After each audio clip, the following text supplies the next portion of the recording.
sa lagay ng ating panahon ngayong hapon po ng June 18, 2024 na kung saan sa ngayon ay lumalakas na po ang Intertropical Convergence Zone. Gaya po ninyong nakikita dyan sa silangang bahagi ng Mindanao. Yan po yung salpungan ng dalawang magkaibang hangin na mula sa Northern at Southern Hemisphere at tinagurian din po yan na breeding ground ng mga sama ng panahon dahil yan nagsisimula ang mga sirkulasyon at kung lalakas ay maging LPA at kung lalakas pa ay maging bagyo at nakapalo po dyan ang LPA na ating minomonitor. Ngunit nananatili pa rin na mababa ang kansa niyan na maging bagyo pero asahan natin na magpapaulan na yan sa ilang bahagi ng ating bansa sa susunod na mga oras. At sa ating long range forecast, wala pa rin bagyo na namamataan na tatawid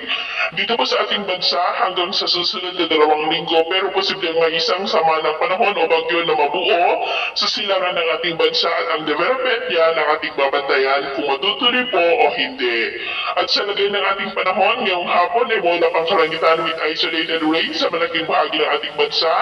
mula Ilocos Region, Cordillera, ilang bahagi ng Cagayan Valley, Central Luzon, Metro Manila, Calabar Luzon, Mimaropa, Bicol Region, Eastern Visayas, Central at Western Visayas,